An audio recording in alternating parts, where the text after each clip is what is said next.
성령을 부어주셔서 하나님의 뜻을 구하는 자들에게 말씀하여 주시옵소서. 예수님의 이름으로 기도드립니다. 아멘. 우리 옆에 사람 향해서 깨어 기도합시다. 다시 한번 선포하겠습니다. 깨어 말씀 들읍시다.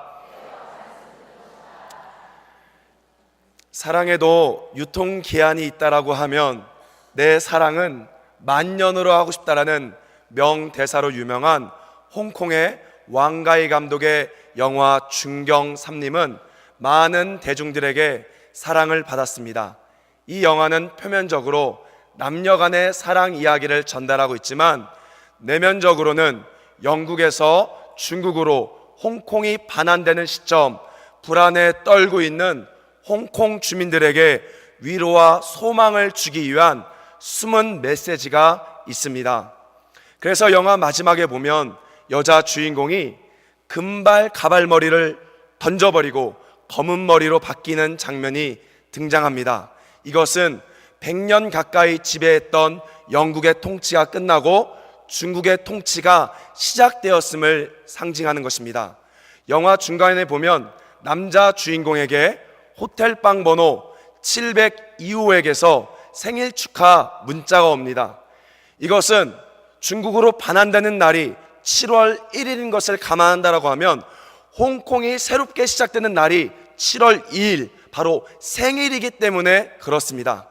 한 사랑이 끝나고 새로운 사랑이 찾아오듯이 홍콩 나라의 새로운 삶이 시작될 것임을 영화는 전달하고 있습니다. 그러면서 이 영화는 여러분 잘 아시는 마마스 앤 파파스의 캘리포니아 드리밍, All the river from and the sky is gray. 이 캘리포니아 드리밍이라는, 제 집사람이 하지 말라고 했는데 죄송합니다. 캘리포니아 드리밍, 바로 희망의 땅을 노래하는 영화 삽입곡을 집어넣음으로써 홍콩 사람들에게 장차 미래는 희망이 있을 것이다 라는 이중 메시지를 전달해주고 있습니다. 오늘 본문에 나타난 10가지 재앙, 앞글자만 따면 피, 개, 이, 파, 가, 독, 우, 매, 흑장, 이 10가지 재앙은 영화 중경 3님처럼 이중 독자들에게 표면적인 메시지와 내면적인 메시지를 함께 전달해주고 있습니다. 모세가 바로에게 찾아가서 이스라엘 백성들이 여호와께 예배하려고 하오니 그들을 보내달라고 말했을 때 바로는 내가 여호와가 누구인지 알지 못해서 보내줄 수 없다라고 말했습니다. 그래서 하나님께서는 이 10가지 재앙을 통해 하나님이 누구신지를 바로와 온 열방과 애굽에 계시해 주셨습니다. 그런데 우리가 한 가지 더 살펴봐야 될 것은 이 10가지 재앙은 단순히 바로에게만 하나님을 가르쳐 주는 것이 아니라 이 출애굽기의 독자인 이스라엘 후손들에게도 전달하는 숨은 메시지가 있다는 것입니다. 우리 프로젝트 10장, 출애굽기 10장 2절 말씀, 우리 화면을 보겠습니다. 출애굽기 10장 2절 말씀 같이 읽겠습니다. 시작. 내가 함께 읽겠습니다. 10장 2절 시작. 내가 내게 애굽에서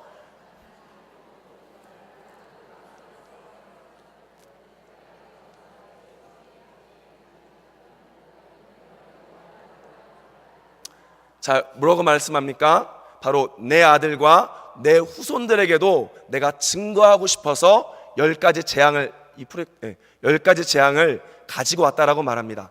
쉽게 말하면 10가지 재앙은 표면적으로 애굽과 바로와 열방에 주는 메시지가 있고 내면적으로는 이스라엘 후손들, 즉 출애굽기를 읽는 독자들에게 하나님께서 메시지를 숨겨놨다라는 것입니다. 그래서 저와 함께 오늘 말씀을 통해 이 10가지 재앙의 표면적인 메시지와 숨은 메시지가 무엇인지를 함께 살펴보도록 하겠습니다. 이제 프로젝트 보도록 하겠습니다. 10가지 재앙은 3331이라는 구조로 되어 있습니다. 다시 한번 따라하겠습니다. 3331. 그래서 첫 번째 재앙부터 세 번째 재앙까지, 네 번째부터 여섯 번째까지 7번째부터 9번째까지 이렇게 3개씩 단락이 묶여 있습니다. 그래서 이 재앙을 보면 항상 시작은 아침에 시작되고, 그리고 2번째 재앙은 바로의 왕궁에서 되며, 3번째는 예고 없이 재앙이 된다라는 이 패턴이 반복됩니다. 그러면서 이 패턴이 반복되면서 재앙은 점점점 강해집니다. 그래서 첫 번째 패턴은 온 애굽에 재앙이 내립니다. 그리고 2번째 패턴은 이스라엘과 애굽을 나눠서 재앙이 내립니다. 그리고 3번째 패턴은 이스라엘과 애굽을 나눴지만 그 중에서도 여호와의 말씀을 마음에 두는 자와 두지 않는 자에게 하나님께서 나눠서 재앙을 내렸습니다. 여러분 잘 아시는 것처럼 7번째 재앙을 보면 바로의 신하들 역시 하나님 말씀이 무서워서 우박 재앙을 피했다라고 말합니다. 그리고 실제로 출애굽이 일어날 당시 이스라엘만 구원받은 것이 아니라 타국인들도, 하나님 말씀을 두려워하는 타국인들도 구원을 받았다라고 성경은 기록되어 있습니다. 그래서 여러분이 이 패턴을 기억하면서 이 10가지 재앙은 근본적으로 한 메시지를 갖고 있습니다. 그래서 우리는 시간상 10개를 다 볼 수 없고 첫 번째 재앙만 살펴보면서 그 재앙 가운데 하나님께서 무엇을 말하려고 하는지를 함께 찾아보도록 하겠습니다. 우리 오늘 본문 말씀 7장 15절 말씀, 이번에 우리 제대로 한번 읽어볼게요. 7장 15절 시작.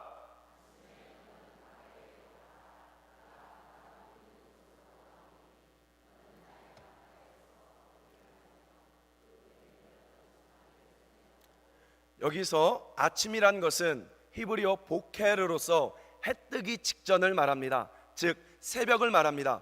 출애굽기 8장에도 보면 이 바로가 새벽이 되면 나일강으로 나오는 장면을 볼 수 있습니다. 이것은 바로의 습관적인 행동으로서 학자들은 해 뜨기 직전, 하루가 시작되기 전에 나일강에서 바로가 제사하였다라고 추정하고 있습니다. 이처럼 나일강은 애굽 사람들에게 풍요와 생명을 주는 신으로 인식했습니다. 그래서 애굽 사람들은 이 나일강을 지키는 크놈과 하피라는 신을 숭배하며 예배하였습니다. 그래서 하나님께서는 그 애굽들이 믿는 신들은 헛된 것이며 정말로 풍요와 생명을 주시는 분은 여호와 하나님임을 증거하기 위하여 모세에게 지팡이를 잡으라 라고 말씀하셨습니다. 우리 17절 말씀 같이 또 읽도록 하겠습니다. 17절 시작. 여호와가 이같이 이르노니 내가 이로 말미암아 나를 여호와인 줄 알리라. 볼지어다 내가 내 손의 지팡이로 나일강을 치면 그것이 피로 변하고. 하나님께서 모세에게 지팡이를 가지고 나일강을 치라 라고 말씀했습니다. 이것은 바로 때리다, 죽이다 라는 동사와 같습니다. 쉽게 말하면 애굽 사람들이 이스라엘 사람들을 때리며 죽였죠. 그 말을 하나님은 지금 너가 나일강을 침으로써 애굽 사람들을 복수할 것이다 라고 우리 주님이 말씀하시는 것입니다. 그래서 실제로 나일강을 때렸을 때, 나일강을 쳤을 때 그 강은 무엇으로 바뀌었습니까? 피로 바뀌었다라고 말합니다. 여러분 출애굽기 1장에 보면 바로가 무엇을 명령했지요? 히브리 남자아이를 다 죽여서 어떻게 하라? 나일강에 갖다 버리라. 즉 바로가 그 나일강을 피로 물들인 것처럼 이제는 하나님께서 직접 바로를 향하여, 애굽을 향하여 피로 물들이게 하겠다라고 말씀하시는 것입니다. 그래서 나일강이 피로 바뀌면 어떤 일이 벌어집니까? 애굽 사람들의 주식인 물고기가 다 죽게 되며 악취로 말미암아 그 강을 싫어하게 될 것이다 라고 성경은 말합니다. 즉 애굽 사람들에게 축복을 줬던 그 나일강은 이제 저주의 통로가 되었음을 하나님은 말씀하고 있습니다. 여러분 이것이 바로 우상의 본질입니다. 우상은 우리 가운데 잠깐 달콤함을 줄지 모르지만 반드시 싫게 되며 실증나게 되며 목마르게 되며 곤고하게 될 것이다 라고 우리 주님이 가르쳐 주십니다. 최근 SNS에 목회자들이 가장 숭배하고 있는 우상, 여러분 무엇인지 아십니까? 하귀입니다. 하귀. 그래서 이것을 풍자하는 한 가지 글이 올라왔습니다. 목사가 되려면 목회학 석사해야 된다라고 해서 실컷 공부했더니만 주변에서 야, 크고 좋은 교회 가려고 하면 신학 석사는 해야 돼 해서 신학 석사 공부를 했답니다. 그러니까 또 하는 말이 야, 박사 학위는 있어야 담임 목사가 되지 해서 열심히 공부해서 박사 학위를 땄다라고 합니다. 그랬더니만 사람들이 하는 말이 국내 박사는 진짜가 아니야. 유학파가 돼야 돼, 유학파. 그래서 이 목사님이 드디어 유학에 가서 박사 학위를 받아왔습니다. 그래서 이제는 대학에서 강의도 합니다. 그런데 사람들이 말합니다. 야, 시간 강사는 가짜야. 전임 강사가 돼야지. 여러분, 이처럼 우상은 우리들에게 계속해서 무언가를 요구하면서 계속해서 목마르도록 우리를 이끌고 있다는 것입니다. 그래서 하나님께서는 너희들이 그렇게 좋아했던 나일강, 그 나일강의 실체는 바로 목마름이다. 그 나일강의 실체는 실증이다. 그 나일강의 실체는 곤비하게 될 것이다 라고 말씀해 주신 것입니다. 여러분, 우리는 자녀들을 사랑해야 됩니다. 가족을 사랑해야 됩니다. 그러나 하나님보다 정말로 자녀가 우상이 되었을 때 반드시 여러분은 실망하게 될 것입니다. 여러분, 하나님보다 여러분의 직장과 기업을 사랑했을 때 반드시 여러분은 실망하고 실증나고 목마르게 될 것입니다. 그래서 하나님은 이 10가지 재앙을 통하여 애굽의 우상들은 헛것이며 나 여호와만이 생명을 주며 삶을 풍요롭게 하는 하나님이심을 우리 가운데 증거해 주고 있습니다. 여러분, 하나님만 온전히 붙잡고 우리의 우상들을 버리며 섬기시길 소망합니다. 이것이 이제 표면적인 메시지. 이제 사실 제가 진짜 하고 싶은 거는 내면적인 메시지예요. 우리 옆에 사람에게 말씀에 수지 맞았습니다 이렇게 인사합시다. 네. 얼마나 좋아요. 앞에서 목사가 팝송도 불러주고. 이제 내면의 숨은 메시지를 함께 나누도록 하겠습니다. 여러분 잘 들으세요. 이제 내면에 숨어있는 메시지. 하나님께서 모세에게 이렇게 말씀했습니다. 내가 애굽 땅에 바로의 마음을 완악하게 하여 수많은 기사와 이적을 보여주겠다. 그러면 여러분, 바로의 마음을 완악하게 하는 책임은 하나님께 있습니까? 다른 말로 이야기하면 하나님께서 바로를 멸망시키신 것입니까? 우리는 생각해봐야 됩니다. 로마서 9장에 보면 하나님께서 하시고자 하는 자를 긍휼히 여기시며 하시고자 하는 자를 완악하게 하신다라고 말씀하셨습니다. 즉 하나님께서 바로를 또한 모세를 예정하셨습니다. 그런데 중요한 것은 이 예정론은 단순히 운명론, 결정론이 아니라는 것입니다. 반드시 하나님의 주권 아래 있지만 인간의 책임이 있다라는 것입니다. 우리 출애굽기 7장 14절 말씀 함께 보겠습니다. 출애굽기 7장 14절 말씀 함께 읽겠습니다. 시작.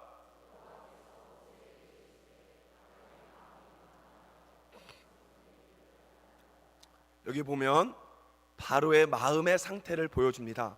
바로는 원래 기질적으로 마음이 완강하다, 고집이 세다라고 말하고 있습니다. 저에게도 딸들이 있는데 첫째 딸과 둘째 딸이 있습니다. 여러분 누가 고집이 셀 것 같으세요? 어떻게 하십니까? 맞아요. 둘째가 기질적으로, 본질적으로 고집이 셉니다. 그래서 언니가 갖고 있는 것들을 막 다 뺏으려고 해요. 그래서 언니가 때리면 이 둘째가 얼마나 고집 센지 언니한테 안 아프다? 하나도 안 아프다?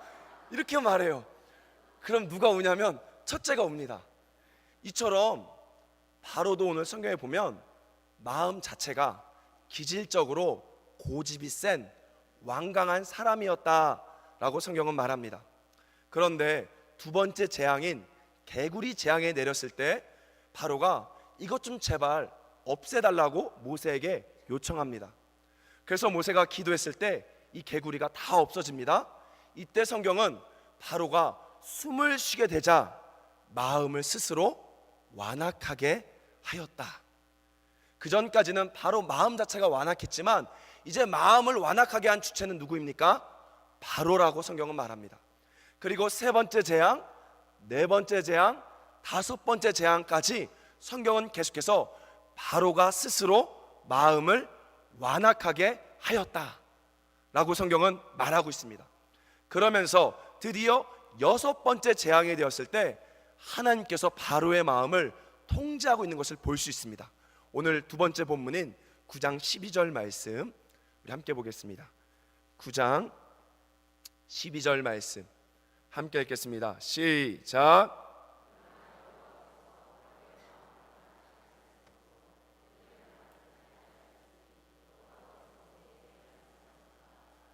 이제 뭐라고 말합니까?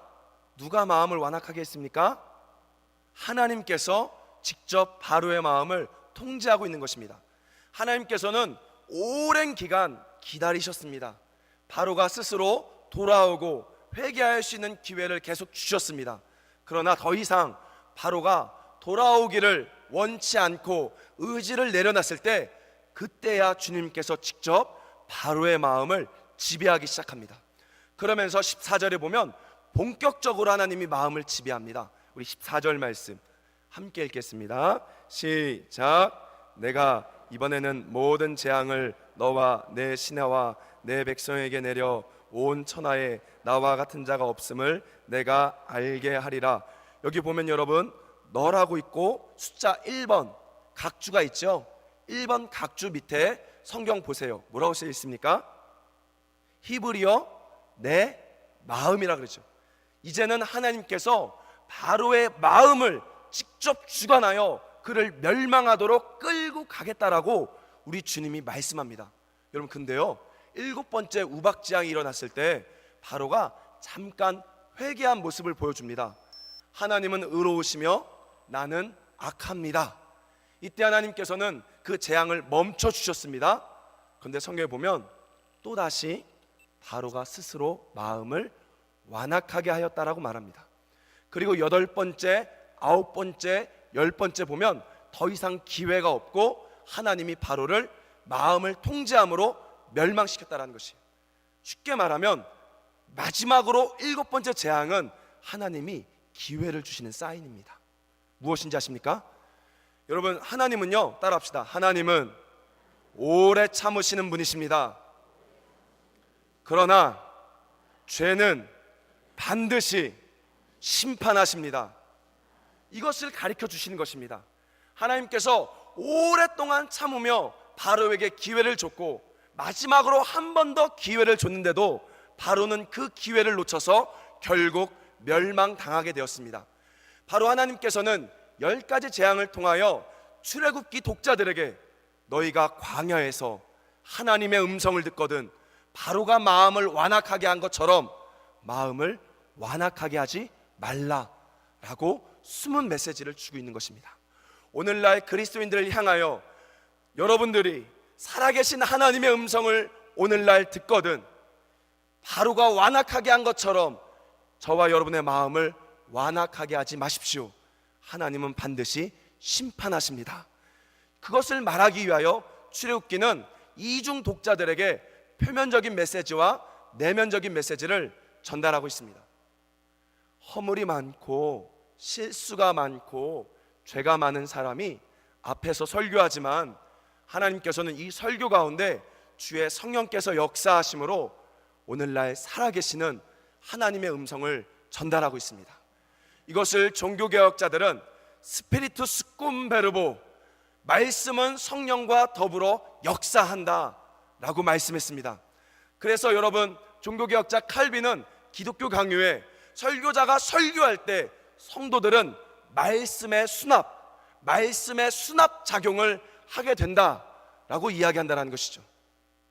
오늘날 강단에서 하나님의 말씀이 선포되지만 설교자를 포함한 청중들은 하나님의 말로 받지 않고 인간의 말로 받음으로 계속해서 말씀을 불순종하고 있습니다. 우리 하나님은 여러 번 말씀하시며 기회를 주십니다. 설교를 통하여 하나님께서는 계속해서 여러분들에게 말씀하고 있습니다. 그러나 우리는 저 목사님 말이잖아, 뭔가 생각하고 하는 말이잖아, 뭔가 목적을 가지고 하는 말이잖아, 또 뻔한 말이지, 이렇게 인간의 말로 받음으로 우리는 계속해서 불순종하고 있습니다. 그러나 그것이 계속 진행될 때 우리 하나님은 어느 타임이 됐을 때는 그들이 결국 넘어지도록 그들을 강제로 끌고 가신다라는 것입니다. 여러분, 제가 에스겔서 말씀을 읽는데 깜짝 놀랐습니다. 오늘 이 말씀 잘 들으셔야 됩니다. 에스겔서 말씀 14장에 보면 우리를 놀라게 할 말씀이 있습니다. 에스겔서 14장 4절 5절 우리 스크린에 있습니다. 우리 마지막으로 이거 한번 읽어보겠습니다. 에스겔서 14장 4절 5절 말씀 함께 읽겠습니다. 시작.